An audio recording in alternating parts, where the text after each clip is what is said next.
Hi there, and welcome to this Ultramarine painting tutorial. This video aims to show you how to paint to a battle ready standard and the steps to upgrade to a parade standard. The primary focus of this video is the blue armour, and in this tutorial we'll be using the following skills: base coating, washing and edge highlighting.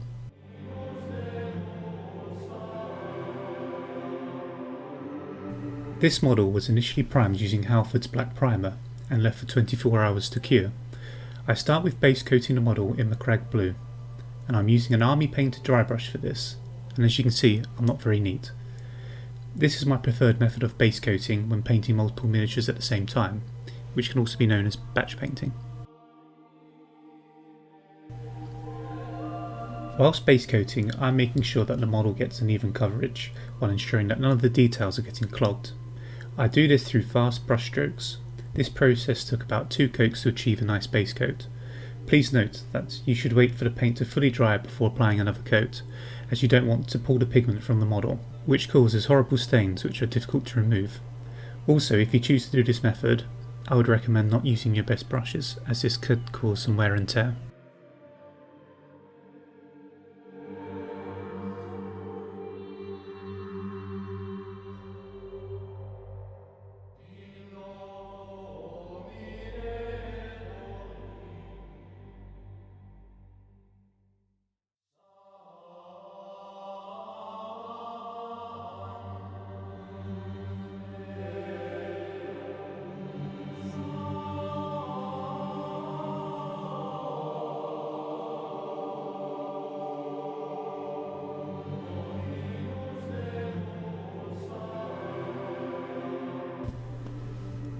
In this stage, we're going to be working on creating depth on the model through using blacklining. This is where you paint all the recesses using thin down black paint. This stage can be quite tricky for beginners, but any mistakes that are made can be easily covered up with some thin down layers of Macragge blue. Throughout this stage, I made tons of mistakes.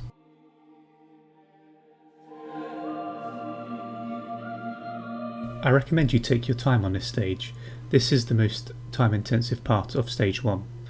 During my live streams I get asked why I don't just use a wash over the entire model. I use this method as I find it actually saves me time not having to re-base coat everything. I have more control over the painting process, and most importantly it helps improve my brush control and technique, which then will help me with future techniques such as edge highlighting.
I start painting all the parts I want to be red, so like the gun casing and the wax seal on his leg. This requires about 2 thin coats to get a nice coverage. I like basing the blue. Now I'm being very careful where I put the paint. I don't want to make more work for myself tidying up due to being sloppy.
For the parchment, I want this to be a weathered paper look, so I start by using XV88.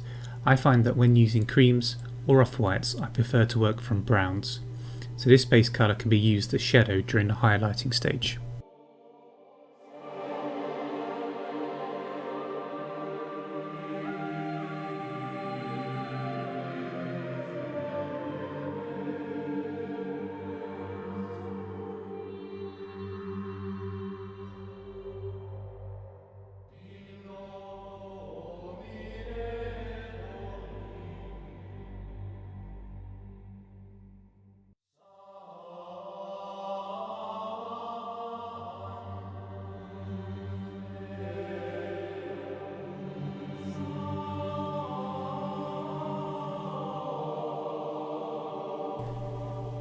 For the metallic stage, I'm going to be using Leadbelcher. My Leadbelcher is rather old now and isn't the greatest covering metallic paint I own, but I wanted to stick to the suggested paint guide on the box or website. This took a few coats to achieve a decent coverage.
For all the leather parts, I base coat them using Rhinox hide. I chose this over Mournfang brown, as personally I prefer to work from dark to light when painting.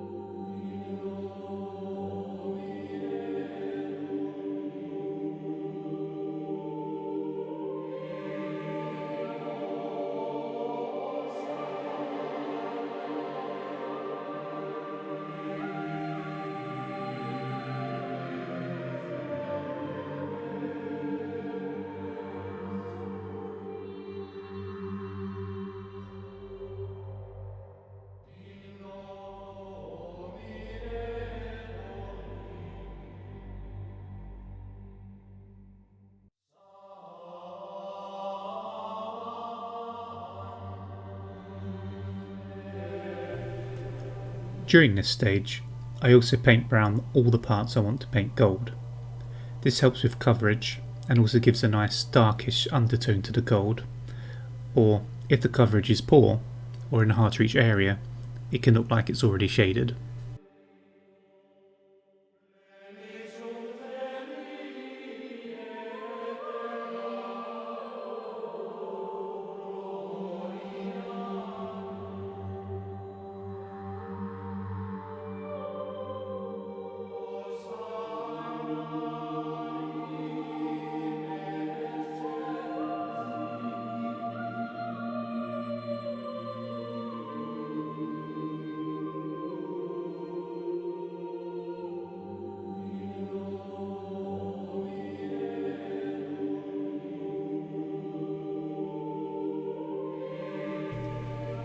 Now to shade the Leadbelcher, I use Drakenhof Nightshade and I use a very liberal amount and allow pooling.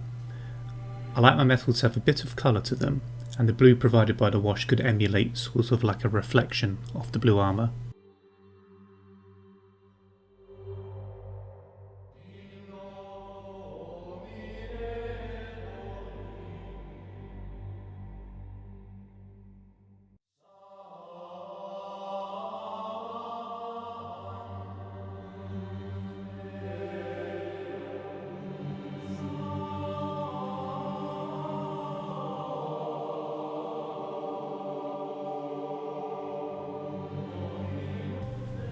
I base coat the gold using ScaleColor Necro Gold.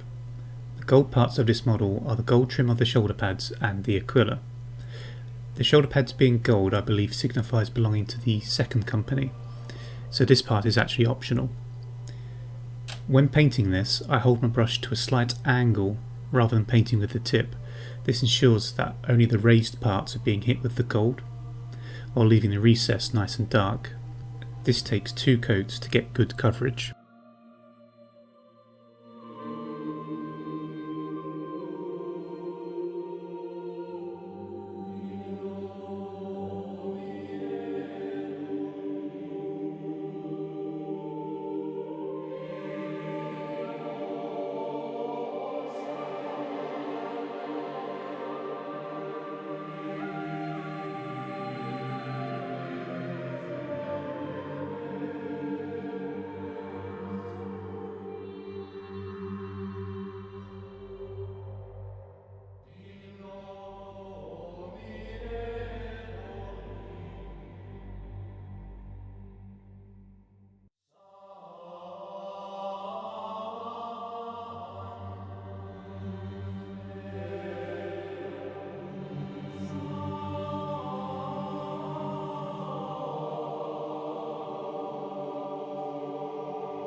So this part is the fiddly part, and the same method applies from the blacklining, but with an off-white paint. For this I'm going to be using Vallejo Wolf Grey. It's whiter knots without having the chalkiness and lumpy texture that whites often have. I start by either aiming the brush at the front or the back of the lens and then pulling to the opposite direction. I want this line to be thin and not to touch any of the recesses of the lens, so primarily focusing on the middle.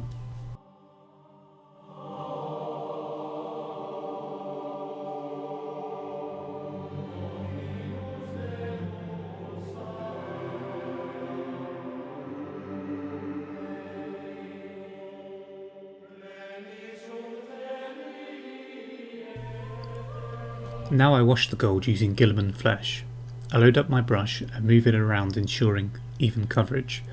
Be extra careful not to get any in the recesses of the shoulder pad, and if you do, just go over it again using the blacklining method from the previous stage.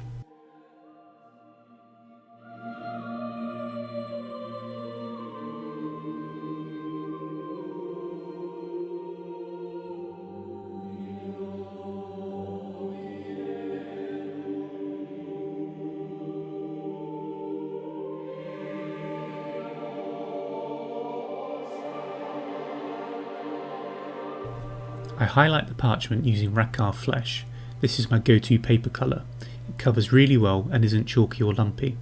I aim for the raised parts, leaving some of the XV88 behind for the shadows.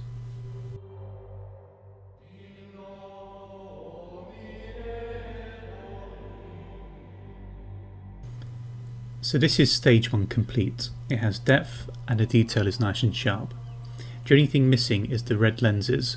I haven't done this stage yet, as I knew that I was going to be doing some edge highlighting for stage 2. Here is the red eye effect on the Crimson Fist.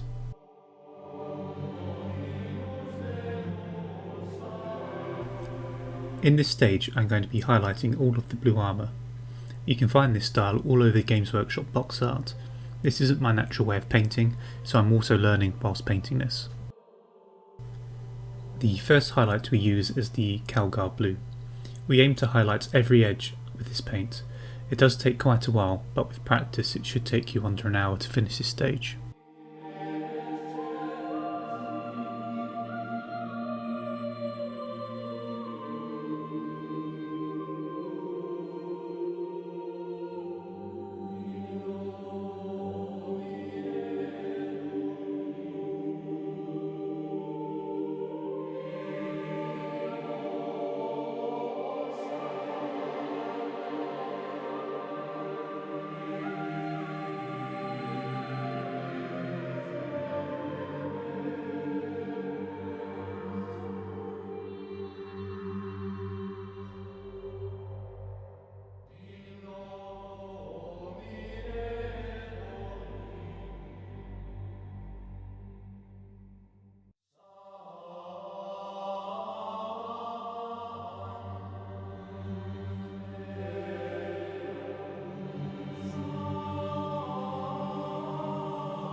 I load my brush with just enough paint so I don't have to keep going back to the wet palette whilst painting a line.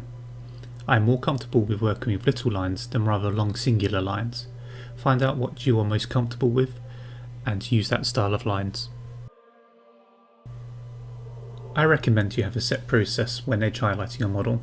An example of this would be starting with the feet and working your way up. I found that I'm less likely to miss a section of the armour when painting this way. The brush I'm using at this stage is a Rosemary & Co No. 1. I find it has a lovely fine tip and is perfect for this painting method.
When edge highlighting the shoulder pad, be extra careful not to get any into the recess.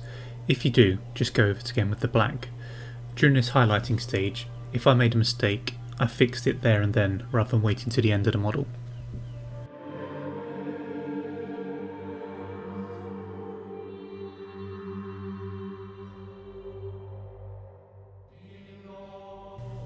This highlight helps bring out a clean, crisp detail in the model. I recommend taking your time, and you will be getting faster with the experience you have with this method. This is the second highlight, or the extreme highlight. This highlight should only be used on parts you want the shiniest, so the most raised edges, or on top of the armour panels. For this I'm going to be using Fenrisian Grey. I didn't mention this earlier, but for the raised straight details I would recommend highlighting with the side of your brush as seen with this helmet. This creates a nice thin highlight, but be careful not to use too much paint or use too watered down paint, as this can create blobs.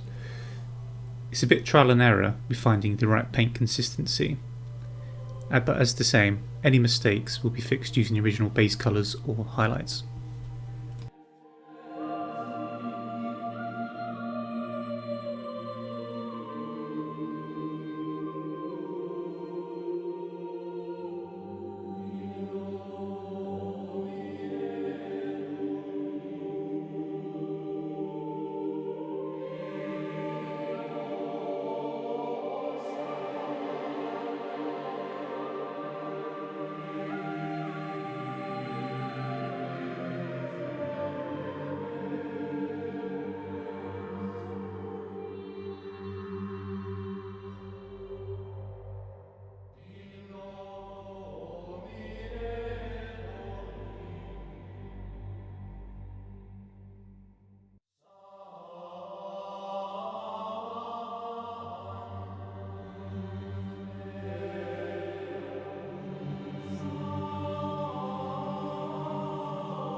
Now for the final piece, I'm going to be loading up my brush with the Bloodletter glaze and place it into the eye socket.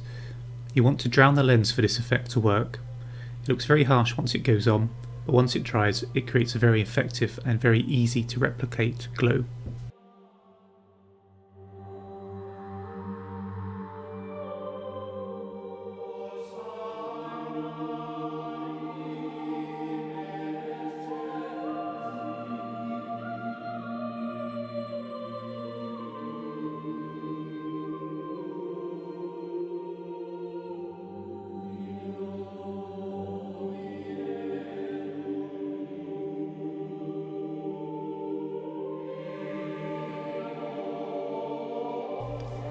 Here you go, this is the completed model. I based this using the standard Citadel Red Martian paint. I will be uploading the unedited version of the whole painting process for those that want to paint along or see more in detail how a part was painted.